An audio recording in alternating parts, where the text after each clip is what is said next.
and welcome to FPL Mate, your best mate for fantasy Premier League content for the 2023-24 season. My name is Dan, and Buy, Sell, Keep, Avoid is back for Game Week 17, the series where we look at some of the transfers that we should and shouldn't be making. So guys, if you enjoyed this one, drop a like, do subscribe. Let's have a look quickly at the rules of the video. So buys are players you probably don't have but should consider bringing in. Sells are players you probably have but should consider removing. Keeps are players that you might be thinking about removing. I think you should keep them. And avoids are players that are pretty hyped up right now, but I think they are potential traps that should be avoided.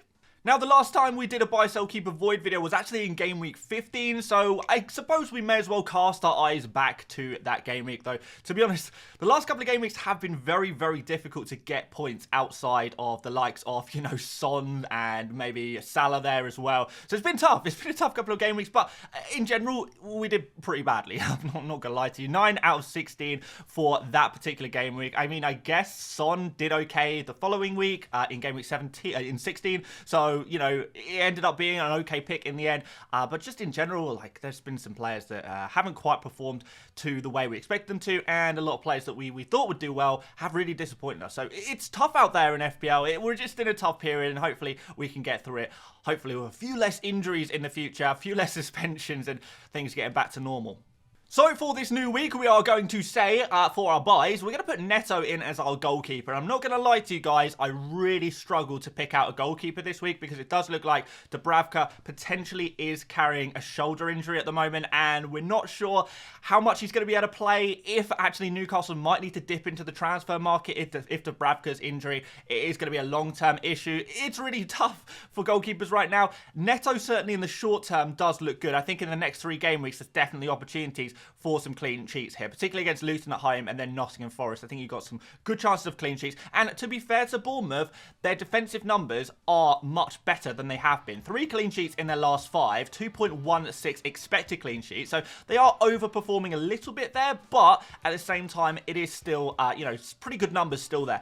Making saves as well. I think Neto is an okay pick for the short term, but if I'm going again next game week, I probably would say maybe Leno instead is another option, but probably would maybe not go for Leno for the Newcastle game, wait more one more week, and then go for Leno next week potentially. And also maybe Emi Martinez is an option, but at 5 million, I think there's cheaper ways into the Aston Villa defense. So it's tough for goalkeepers right now. I think Neto is probably the best one I can come up with for you guys this week. For our defenders, it's a much easier decision. Pedro Porro is definitely the defender I would be looking at targeting right now if I was looking for a new defender in my FPL team. No doubt about that one. His attacking numbers are phenomenal at the moment. You can see in the past 5 games, 12 shots. It's really, really decent. These are really nice numbers to see. A defender getting involved in the attack so much, taking shots, being in and around the box, creating loads as well. We've seen Porro get plenty of assists, and that's no coincidence either because he is creating a lot for that Spurs team, and in many ways has replaced Maddison as that creative outlet, particularly when you look at the set pieces, the corners that Porro is taking. That's also going to be really, really helpful for him when it comes to getting those attacking returns, and that's going to bring bonus points as well. What we need to see next is clean sheets added to Spurs' game, and I think with the better fixtures in the future, you know, Forest, Everton, Brighton, Bournemouth, there's a lot of fixtures I think that the Spurs actually can get more clean sheets under their belt. So if that happens, in addition to Porro keeping getting the attacking returns and keeping the clean sheets, he's going to be a really, really nice defender to go for and a great value for money at 5.4 million. Speaking of Spurs, how about Heung-min Son? Yeah, it's actually came as a bit of a surprise to me that not actually that many people own him right now. I know a few people were talking about selling him a few weeks ago. I banged the drum a lot about how Son is super essential and you should never ever sell him. He's going to come good. Trust me, he's going to come good. And we did definitely see that in Game Week 16, didn't we? Finally, with some really, really nice FPL returns in that game for Son, with the assist and also on penalties as well, which is always good to see as well. So yeah, Son is just that super, super crucial player. If you've sold him recently, don't be too proud about it. Don't stick to your guns too much because I do think he's going to be such an important player in this game that I just can't see a world where I would go without Son right now. It's so, so important to have in your FPL team. He really, really is one of the top FPL assets in the game. And at 9.6 million, I think he is really worth you know, 11, 12 million. I think he should be in the price bracket of a Salah and a Haaland because he is that good. So yes, definitely a player. If you haven't got him right now, make sure you are getting him in. In terms of other options, if you already have a Son in your team, I do like a couple of the other midfielders. Cole Palmer is still really good value for money there. The likes of, you know, maybe you could go for, you know, Richarlison or Johnson if you wanted to go for a slightly different Spurs attacker there. And maybe Tavernier as well. Always worth a shout, isn't he? So yeah, maybe some differentials you can go for. But Son, he's the king, as far as I'm concerned right now. And for our forward pick, Solanke, yeah, Dom Solanke looking really good at the moment, particularly with his shooting numbers. 19 shots in the last 5 game weeks, 4.1 expected goals. He has scored 4 goals in that time. He's also on penalties for Bournemouth whenever they do get a penalty, and he is looking like a player who is going to be able to score in every game. The fixtures coming up are very nice, lots of opportunities for attacking returns. You know, even that Spurs game, don't think it's so bad really for a Bournemouth player to try and get a goal in that game, because we have seen Spurs concede goals throughout this season. So all in all, yeah, I really like the Bournemouth attack right now. Not only are they doing much better in defence, but they're really clicking in attack. And I would be looking at the likes of Solanke and Tavernier if you do want to go for a Bournemouth attacker. But Solanke, value for money, you really can't do much better in the forward position right now if you are looking for a cheaper forward. Of course, it is worth mentioning that Ollie Watkins is another player that I would really be considering if I looked for a new forward right now. But between Solanke and Watkins, if you can get one of them two, I think you're in a great position. If you can get both, even better. Onto some sells. Very easy for me to say sell Crystal Palace defenders now, because the fixtures are bad. The form is bad. They are conceding a lot of goals. Johnson, unfortunately, might even be injured this game week. So at 4.6 million, he's a very easy sell in that goalkeeper position, and a bit of a worrying position, I would say, potentially, if you do have him in your team right now. So if you do have Johnston, one of the few goalkeepers I would strongly be considering selling this week. Of course, any goalkeeper who's injured as well. If you've got a Pope in your team, for example, he's got to go. And yeah, various other goalkeepers who are potentially injured. Let's see what happens with Dubravka as well. Hopefully, you're going to have backups on your bench and stuff like that. But at 4.6 million, he's not really a goalkeeper. You can just bench and play your other goalkeeper. You may as well just sell him. And Anderson at 5 million, definitely a player we want to be getting rid of as well. Man City away is a great opportunity to jump off any defensive asset in FPL, really. But like I say, Crystal Palace haven't even looked like keeping clean sheets recently. They've just been very poor defensively, and at 5 million, it's just far too much to be spending on a defender who is just not going to get you clean sheets. So if you can make that simple switch from Anderson up to a Porro, putting a little bit more money in your defense, then I think that's definitely going to benefit you and allow you to get more points. For attacking sells, I guess Kaoru Mitoma is going to be the first option here. Arsenal away is obviously another good opportunity to sell a player, because we're talking about Arsenal being one of the top, if not the top defence in the Premier League right now. They do not concede a lot of chances at all in Premier League games. It's really been tough for teams to try and score against them, unless their name is Luton Town, in which case they managed it. But yeah, in general, just a real tough defence to crack. So yeah, it's a good opportunity to jump off a Mitoma, but I think the main problem with him and Brighton players in general is the heavy rotation. I mean, Mittoma's barely started games for a long time now. It's not because of injury, it's because of the heavy rotation that we are seeing for Brighton at the moment, particularly with the European football, like other competitions. They're just an absolute disaster nightmare team in FPL right now, and although I do have respect for Brighton in FPL terms, they're just not working. So I would be looking to sell their assets. They are far more problems than they are worth. And on our sells for our forwards, you guys probably maybe expected me to put a Darwin here or an Erling Haaland. Not convinced by that totally. I do still think Darwin is the main forward for Liverpool right now, and against Manchester United, how poor they've been in defence. And I know Manchester United fans will once again get at me in the comments saying, we're not that bad in defence. You know, we kept some clean sheets against like some relegation battling teams.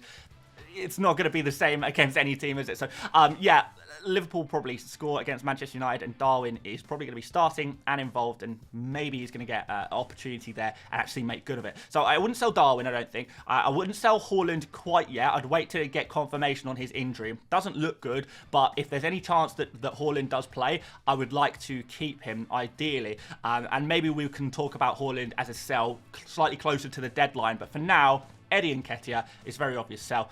Just not a starting player for Arsenal anymore. I think it's as simple as that. We don't need to go into more details there. Nketiah doesn't start anymore. If you can upgrade him to Solanke, great. If you can't quite afford that, then there are a couple of cheap alternatives kind of appearing. We've got Cunha and Raul Jimenez as potential options there around the 5.5 million mark as well. Goalkeeper keep, Edison, not a player I'd like to own long term, don't get me wrong, but Crystal Palace at home is an opportunity for a clean sheet. Man City been very unfortunate not to get more clean sheets lately. 1.97 expected clean sheets over the past 5 game weeks, and they haven't actually kept any during that time. So yeah, tough for them, but yeah. Often things do return to average, and when we look at a nice fixture like this, it is going to be an opportunity for a clean sheet here. So Edison, far too expensive for a goalkeeper.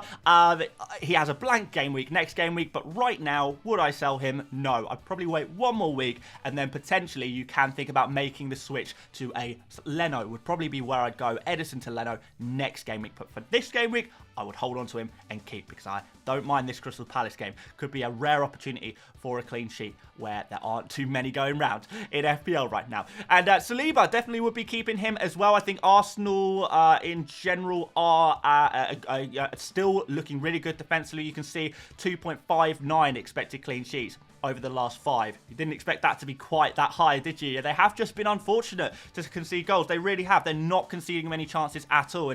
And you know, like I say, things will regress to mean. Things will get back to normal, and we'll see good defenses keeping clean sheets once again. Don't know when that's going to happen, but Brighton at home is definitely a good opportunity for that to happen. It's not the worst fixture in the world right now. Brighton, yes, they're like scoring the odd goal each game, but they're not like a super attack as maybe they once were in the past. So yeah, unless you're doubled up on the Arsenal defence and you don't have any other problems elsewhere, I would be looking to keep Saliba, to be honest. The only way is if you love the rest of your team, you may be looking at Porro right now. You're already doubled up on the Arsenal defence and you don't want to be doubled up anymore, then maybe Saliba to Porro could work, something like that. But in general, he is a keep.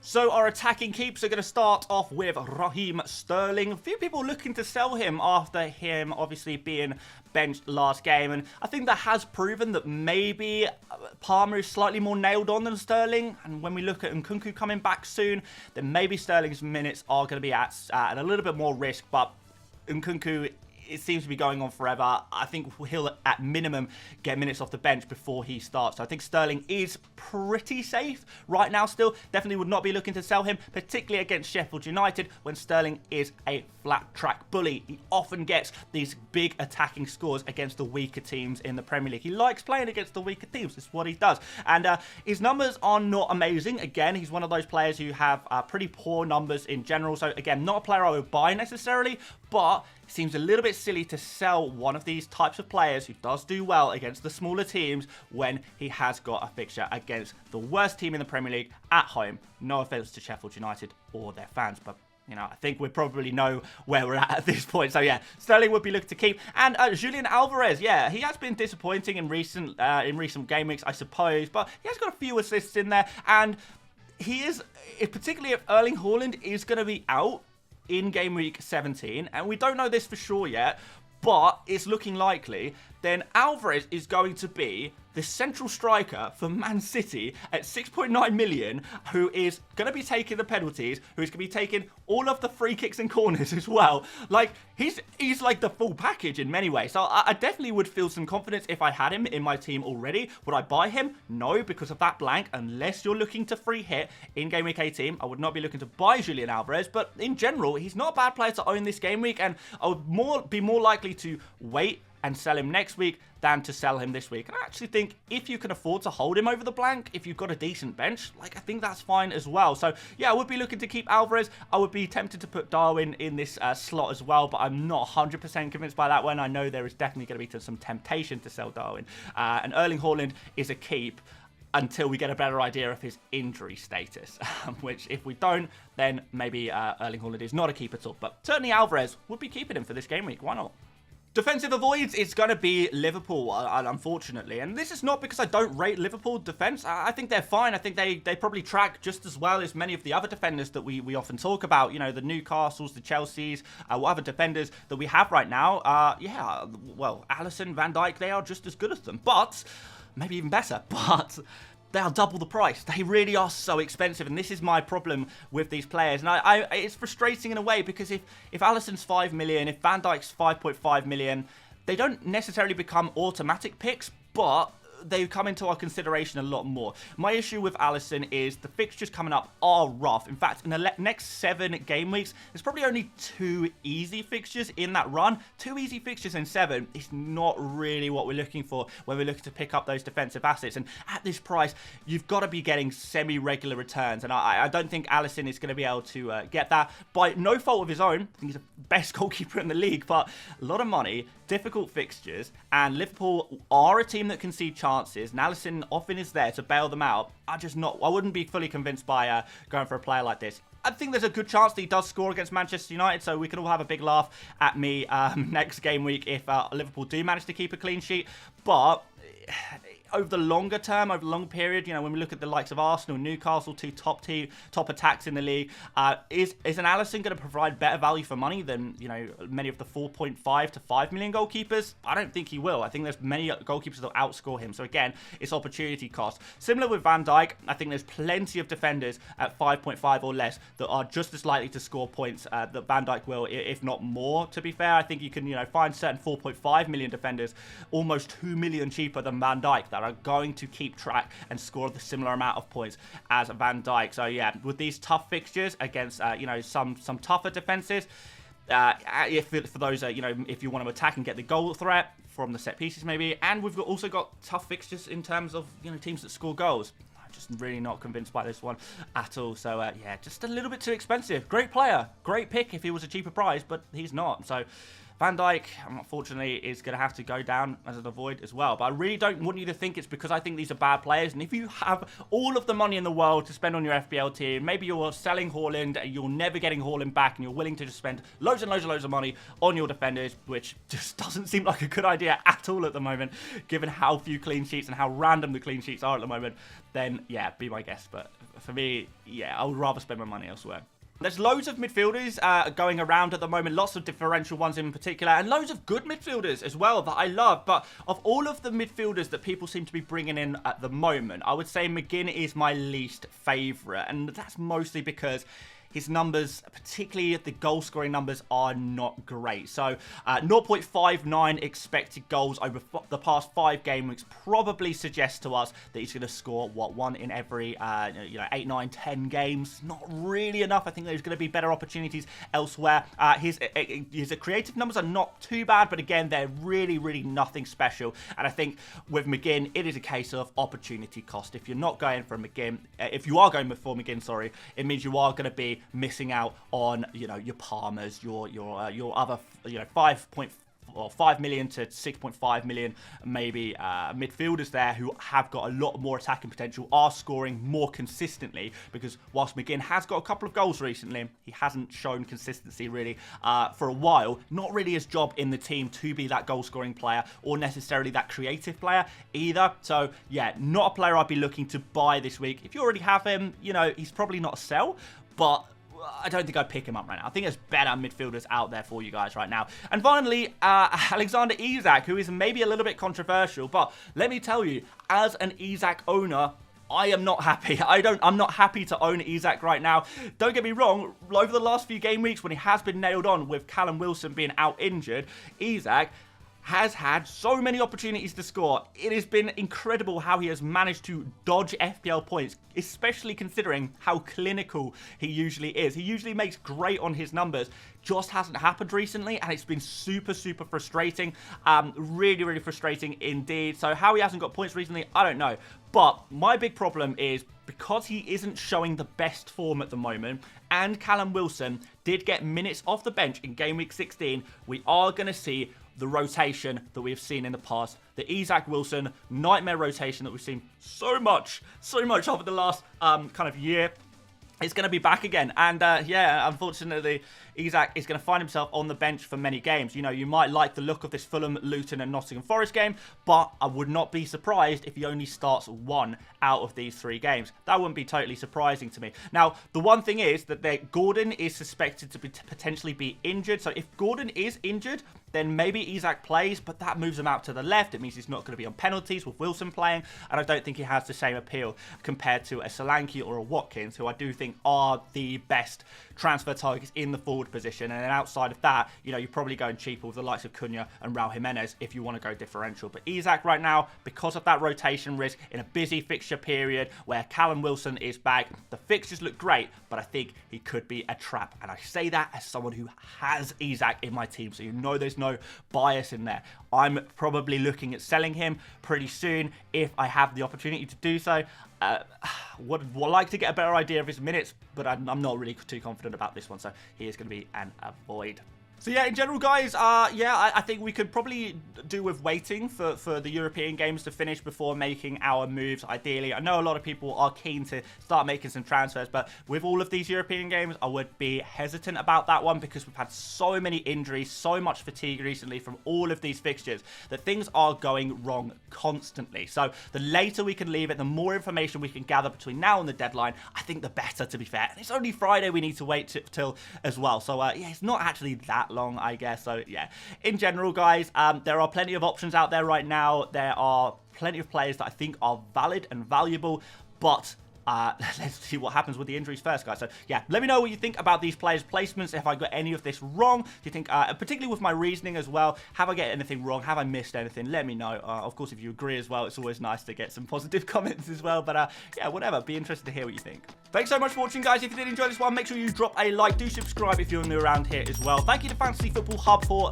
providing all of the stats and numbers for this video.